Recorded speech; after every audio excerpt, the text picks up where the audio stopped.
Hello friends, યોગી education Gujarat YouTube ચેનલમાં તમારું સ્વાગત છે. વિદ્યાર્થી મિત્રો, આજે આપણે જોઈશું ગુજરાત માધ્યમિક અને ઉચ્ચતર માધ્યમિક શિક્ષણ બોર્ડ ગાંધીનગર દ્વારા જે પ્રશ્ન બેંક લેવાય છે એ પ્રશ્ન બેંકનું સોલ્યુશન. પ્રકરણો છે ફિફ્થ જૈવિક ક્રિયાઓ, પ્રકરણ 9 પ્રકાશ, પરાવર્તન અને વક્રીભવન. જોઈએ ફર્સ્ટ, સાચો વિકલ્પ પસંદ કરો.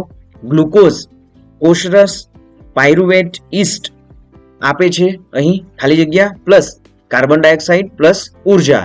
તો સાચો આન્સર છે ઇથેનોલ, કાર્બન ડાયોક્સાઇડ પ્લસ ઉર્જા. સેકન્ડ, મનુષ્યમાં મૂત્રપિંડે ખાલી જગ્યા તંત્ર સાથે સંકળાયેલ ભાગ છે. સાચો આન્સર છે ઉત્સર્જન તંત્ર સાથે સંકળાયેલો ભાગ છે. નેક્સ્ટ થર્ડ, જો કોઈ અરીસાથી પ્રાપ્ત પ્રતિબિંબ આભાસી, ચત્તુ અને મોટું છે તો આ અરીસો ખાલી જગ્યા હશે.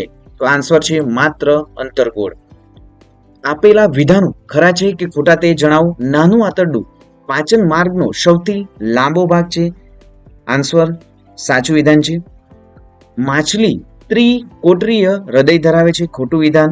બહિર્ગોળ અરીસાના મુખ્ય અક્ષને સમાંતર દિશામાં અપાત થતું પ્રકાશનું કિરણ પરાવર્તન પામ્યા બાદ તેના વક્રતા કેન્દ્રમાંથી વિકેન્દ્રિત થતું હોય તેવો ભાસ થાય છે. આ વિધાન ખોટું છે. અંતર્ગોળ લેન્સ દ્વારા હંમેશા પ્રતિબિંબ આભાસી મળે છે. સાચું વિધાન છે. ખાલી જગ્યા પૂરો. રંધ્રો કે છિદ્રોના ખુલવા બંધ થવાની ક્રિયા ખાલી જગ્યા કોષો દ્વારા થાય છે. તો સાચો આન્સર છે રક્ષક કોષો. જઠરમાંથી નાના આંતરડામાં જતો ખોરાકનો જથ્થો ખાલી જગ્યા સ્નાયુ વિશે પેશી દ્વારા નિયંત્રિત થાય છે. તો સાચો આન્સર છે મુદ્રિકા સ્નાયુ પેશી દ્વારા નિયંત્રિત થાય છે. 10, મોટવણીનું મૂલ્ય ધન હોય તો પ્રતિબિંબ ખાલી જગ્યા છે. સાચો આન્સર છે ચત્તુ છે. 11, કોઈ વસ્તુનું વાસ્તવિક અને ઊંધું પ્રતિબિંબ મેળવવા માટે ખાલી જગ્યા લેન્સનો ઉપયોગ થાય છે. તો સાચો આન્સર છે અંતર્ગોળ લેન્સનો ઉપયોગ થાય છે. લાળ રસમાં ખાલી જગ્યા ઉત્સેચક હોય તો સાચો આન્સર છે એમાઇલેઝ.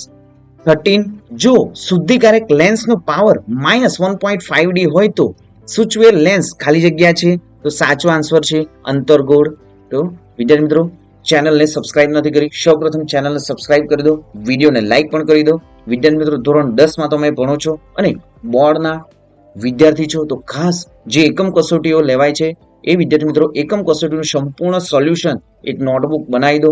બોર્ડની પરીક્ષામાં વિદ્યાર્થી મિત્રો આ એકમ કસોટી આધારિત જ પેપર પણ રહેશે તમારું સંપૂર્ણ 80 માર્ક્સનું. અને વિદ્યાર્થી મિત્રો, અહીં જે વ્યાખ્યાઓ આપવામાં આવી છે એ વ્યાખ્યાઓ સંપૂર્ણ તમારી નોટબુકમાં પણ લખી દો.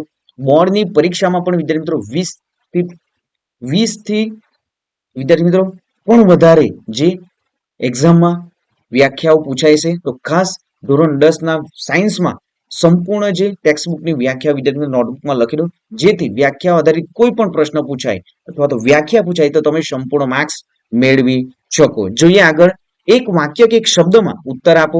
નાના આંતરડામાં આવેલા આંગળી જેવા પ્રવર્ધોનું નામ જણાવો. તો સાચો આન્સર છે રસાંકુરો. 15, કયો અરીસો વાહનોની હેડલાઇટમાં પ્રકાશના શક્તિશાળી સમાંતર કિરણ જૂથ મેળવવામાં વાપરવામાં આવે છે. તો સાચો આન્સર છે અંતર્ગોળ.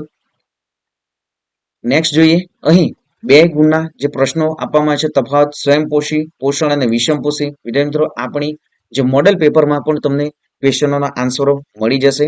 જોઈએ, તફાવત આપો. ધમની અને શીરા, આપણા જઠરમાં એસિડની ભૂમિકા, અંતર્ગોળ અરીસો અને બહિર્ગોળ અરીસા વચ્ચેનો તફાવત, નીચેના જે પરિસ્થિતિમાં કયા અરીસા વપરાય તે જણાવો. તો દાઢી કરવામાં અંતર્ગોળ અરીસો, વાહનની પાછળનું દ્રશ્ય જોવા માટે બહિર્ગોળ અરીસાનો ઉપયોગ થાય છે. અહીં વિદ્યાર્થીઓ સંપૂર્ણ જે ક્વેશ્ચનો છે એમના આન્સરો તમારી નોટબુકમાં લખી લો. જોઈએ આગળ, વિભાગ બી, સાચો વિકલ્પ પસંદ કરો. 2 ગુણ. શબ્દકોશમાં જોવા મળતા નાના અક્ષરોને વાંચવા માટે તમે નીચેના પૈકી કયા લેન્સનો ઉપયોગ કરશો. તો સાચો આન્સર છે 5 સેન્ટીમીટર કેન્દ્ર લંબાઈનો બહિર્ગોળ લેન્સ. નેક્સ્ટ જોઈએ, નીચે આપેલ સજીવોમાંથી કયા સજીવો પોષક પદાર્થોનું વિઘટન અને શોષણ શરીરની બહાર કરે છે. તો ઈસ્ટ, મશરૂમ અને ફૂગ. નેક્સ્ટ જોઈએ, નીચે આપેલી કોઈ પરિસ્થિતિમાં અંતર્ગોળ અરીસા દ્વારા વસ્તુનું મોટું અને વાસ્તવિક પ્રતિબિંબ મળે છે. તો અહીં વસ્તુને અરીસાના મુખ્ય કેન્દ્ર અને વક્રતા કેન્દ્રની વચ્ચે મૂકવામાં આવે છે. નેક્સ્ટ જોઈએ, પરાવર્તનનો નિયમ લાગુ પડે છે. તો બધા જ અરીસા પર ભલે તેની આકૃતિ ગમે તેવી હોય એ સાચો આન્સર છે. નેક્સ્ટ, ખાલી જગ્યા પૂરો. ચૂનાનું પાણી ભરેલી ટેસ્ટ ટ્યુબમાં જ્યારે મોં વડે ફૂંકવામાં આવે તો ચૂનાનું પાણી ખાલી જગ્યાની હાજરીના કારણે દૂધિયું બને છે. તો સાચો આન્સર છે કાર્બન ડાયોક્સાઇડ, CO2. વિદ્યાર્થી મિત્રો, વિડીયોને લાઈક કરી દો અને ચેનલ હજી પણ સબસ્ક્રાઇબ નથી કરી, ચેનલને સબસ્ક્રાઇબ પણ કરી દો. વિદ્યાર્થી મિત્રો, આપણી યુટ્યુબ ચેનલ પર ધોરણ 10 ના વિદ્યાર્થીઓ માટે મોસ્ટ આઈએમપી ક્વેશ્ચનો, જે તમારી પ્રથમ એક્ઝામમાં પણ, મોડેલ પેપર પણ અને SSC બોર્ડમાં પણ વિદ્યાર્થી મિત્રો સંપૂર્ણ એક મોડેલ પેપર તૈયાર કરવામાં આવશે, જેમાંથી વિદ્યાર્થી મિત્રો ક્વેશ્ચનો પૂછાશે અને પૂછાશે. જોઈએ આગળ. 6, નાના આંતરડામાંથી સ્ત્રાવ થતો આંત્રરસ ચરબીનું ખાલી જગ્યામાં પાચન કરે છે. તો અહીં નાના આંતરડામાંથી સ્ત્રાવ થતો આંત્રરસ ચરબીનું ખાલી જગ્યામાં પાચન કરે છે. તો સાચો આન્સર છે ફેટી એસિડ અને ગ્લિસરોલ. નેક્સ્ટ 7, ખાલી જગ્યા હૃદયથી શરીરના વિવિધ અંગો સુધી રુધિર લઈ જાય છે. તો સાચો આન્સર છે ધમની હૃદયથી શરીરના વિવિધ અંગો સુધી રુધિર લઈ જાય છે. નેક્સ્ટ જોઈએ, એક શબ્દ કે વાક્યમાં જવાબ આપો. ઉત્સર્જન એટલે શું? વિદ્યાર્થી મિત્રો, આપણા મોડેલ પેપરમાં તમને મળી રહેશે. એક, ડાયોપ્ટર એટલે શું?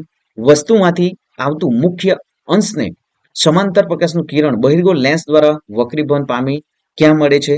નેક્સ્ટ જોઈએ, પોષણ એટલે શું? પ્રકારો જણાવો. શ્વસન એટલે શું? તેના પ્રકારો જણાવો. વિદ્યાર્થી મિત્રો, તમે જોઈ શકો છો કે જે ગુજરાત બોર્ડ દ્વારા પ્રશ્ન બેંક જાહેર થાય છે, એ પ્રશ્ન બેંકમાં પણ ઘણી બધી વ્યાખ્યાઓ પૂછાય જ છે. સમતલ અરીસાથી મળતી મોટવણી +1 છે, આનો અર્થ શું થાય છે? લસિકા એટલે શું? તેના કાર્ય જણાવો. વક્રીભવન કોણ? આપાત કોણ એટલે શું છે? નેક્સ્ટ જોઈએ, મોટવણી એટલે શું? ગોલીય અરીસાની મોટવણીનું સૂત્ર લખો. ઉત્સર્જન એટલે શું? એક કોષીય સજીવો કઈ રીતે ઉત્સર્ગ દ્રવ્યનો નિકાલ કરે છે? પ્રકાશ સંશ્લેષણની પ્રક્રિયા દરમિયાન થતી ઘટનાઓ જણાવો. નેક્સ્ટ જોઈએ, વિભાગ સી, ખરા ખોટા જણાવો. ફર્સ્ટ, પેરામિશિયમ એ સ્વાવલંબી સજીવ છે. ખોટું વિધાન. યકૃતમાંથી પ્રીત રસનો સ્ત્રાવ થાય છે. સાચું વિધાન. ફુફુક્ષીય ધમની અને ઓક્સિજન યુક્ત રુધિરને વહન કરે છે. સાચું વિધાન છે. સૌર ભઠ્ઠીમાં સૂર્યપ્રકાશને કેન્દ્રિત કરવા માટે બહિર્ગોળ અરીસાનો ઉપયોગ થાય છે. ખોટું વિધાન છે. દ્વિબહિર્ગોળ લેન્સની બંને સપાટીઓ બહારની તરફ ઉપસેલી હોય છે. સાચું વિધાન છે. નેક્સ્ટ જોઈએ, ખાલી જગ્યા પૂરો. પ્રત્યેક મૂત્રપિંડમાં નિર્માણ પામનાર મૂત્ર એક લાંબી નલિકા ખાલી જગ્યામાં પ્રવેશે છે. તો સાચો આન્સર છે મૂત્રવાહિનીમાં પ્રવેશે છે. 7, પ્રકાશ સંશ્લેષણની દ્રવ્ય નિપજોના વહનને ખાલી જગ્યા કહે છે. સાચો આન્સર છે સ્થળાંતર. 8, મુખ્ય અક્ષને સમાંતર બધા અંતરો અરીસાના ખાલી જગ્યાથી માપવામાં આવે છે. સાચો આન્સર છે ધ્રુવથી માપવામાં આવે છે. જ્યારે પ્રકાશનું કિરણ પાણીમાંથી વાયુમાં પ્રવેશે છે ત્યારે કિરણની ઝડપ ખાલી જગ્યા છે. તો સાચો આન્સર છે કિરણની ઝડપ વધે છે. પ્રતિબિંબની ઊંચાઈ અને વસ્તુની ઊંચાઈના ગુણોત્તરને ખાલી જગ્યા કહે છે. સાચો આન્સર છે મોટવણી. એક શબ્દમાં કે વાક્યમાં જવાબ આપો. વનસ્પતિમાં વાયુની આપલે મારા દ્વારા થાય છે. હું કોણ છું? સાચો આન્સર છે વાયુરંધ્ર. વિદ્યાર્થી મિત્રો, ચેનલને સબસ્ક્રાઇબ નથી કરી તો ચેનલ સૌપ્રથમ સબસ્ક્રાઇબ કરી દો અને વિડીયોને લાઈક પણ કરી દો. વિદ્યાર્થી મિત્રો, આ ધોરણ 10 ના વિદ્યાર્થીઓ માટે અહીં જે ક્વેશ્ચનો આપવામાં આવે છે આ પ્રશ્ન બેંકના, એ SSC બોર્ડમાં તમારી પ્રથમ પરીક્ષામાં અને પ્રિલિમિનરી પરીક્ષામાં પણ વિદ્યાર્થી મિત્રો મોસ્ટ આઈએમપી છે. તો તમામ પ્રશ્નોના જે જવાબો છે એ તમારી નોટબુકમાં પણ લખી દો. વિદ્યાર્થી મિત્રો, જોઈએ આગળ. અંતર્ગોળ અરીસાની સામે વસ્તુને C અને F વચ્ચે રાખતા મળતા પ્રતિબિંબનો પ્રકાર જણાવો. તો વાસ્તવિક અને ઉલટું. અહીં બીજા પણ વિદ્યાર્થી મિત્રો ક્વેશ્ચન આપવામાં આવે છે કે લેન્સ પાવર અને કેન્દ્ર લંબાઈ વચ્ચેનો સંબંધ દર્શાવો. આપણા જે મોડેલ પેપરમાં પણ વિદ્યાર્થી મિત્રો આ ક્વેશ્ચનનો આન્સર તમને સંપૂર્ણ મળી રહેશે. 3 ગુણના પ્રશ્નો. વનસ્પતિમાં પાણી અને દ્રાવ્ય ક્ષારોનું વહન સમજાવો. અમીબા કેવી રીતે પોષણ મેળવે છે તે સમજાવો. અંતર્ગોળ અરીસાની સામે વસ્તુને વક્રતા કેન્દ્ર પર મૂકતા મળતા પ્રતિબિંબને કિરણાકૃતિ દોરી અને પ્રતિબિંબનો પ્રકાર, સ્થાન અને પરિમાણ સમજાવો. અહીં નેક્સ્ટ જોઈએ 5th, ફેફસામાં વાયુકોષ્ઠોની અને મૂત્રપિંડમાં મૂત્રપિંડ નલિકાની રચના, તેઓની ક્રિયાવિધિની તુલના કરો. નેક્સ્ટ જોઈએ વિભાગ ડી, 2 ગુણના જે પ્રશ્નો છે અહીં સ્ક્રીન પર વિદ્યાર્થી મિત્રો જોઈ શકો છો તમને. અને આ જે PDF જે છે સંપૂર્ણ તમને વિદ્યાર્થી મિત્રો આપણી ટેલિગ્રામ ચેનલમાં તમને ફ્રીમાં મળી જશે. તો હજી પણ ટેલિગ્રામમાં જોડાયા નથી તો વિદ્યાર્થી સૌપ્રથમ ટેલિગ્રામમાં પણ જોડાઈ જાઓ. આપણી જે PDF એકમ કસોટી માટે પણ તૈયાર થાય છે એ સંપૂર્ણ PDF તમને આપણી ટેલિગ્રામ ચેનલમાં તમને ફ્રીમાં મળી જશે. નેક્સ્ટ જોઈએ અહીં જે ઉપરની આકૃતિમાં જે દર્શાવેલા ભાગોના નામ જણાવો તો અહીં જીભ છે, અન્નળી છે, અહીં આ જઠર છે અને મોટું આંતરડું છે. નેક્સ્ટ, મનુષ્યમાં નાના આંતરડામાં ખોરાકનું પાચન સમજાવો. મૂત્રપિંડ નલિકાની રચનાની આકૃતિ દોરી મૂત્ર નિર્માણની ક્રિયાઓ ટૂંકમાં સમજાવો. મનુષ્યના હૃદયના નામ નિર્દેશવાળી આકૃતિ દોરી હૃદયની કાર્ય પદ્ધતિ સમજાવો. મોસ્ટ ટાઈમ વિદ્યાર્થી હૃદયની આકૃતિ સાથે એમને નામ નિર્દેશ કરી જે પદ્ધતિ સમજાવવાની છે મોસ્ટ ટાઈમ છે. તમામ એક્ઝામોમાં વિદ્યાર્થી આ જે ક્વેશ્ચન છે પૂછાય છે. નેક્સ્ટ જોઈએ, અંતર્ગોળ અરીસાના સંદર્ભમાં નીચેના પદોને એક જ આકૃતિ દોરી વ્યાખ્યાયિત કરો. વક્રતા કેન્દ્ર, વક્રતા ત્રિજ્યા, મુખ્ય કેન્દ્ર અને કેન્દ્ર લંબાઈ. તો વિદ્યાર્થી મિત્રો જે આ વિડીયો વિદ્યાર્થી મિત્રો 2 થી 3 વખત સાંભળી લો અને જે ક્વેશ્ચન આન્સર છે, વ્યાખ્યાઓ છે, તમારી નોટબુકમાં પણ લખી લો.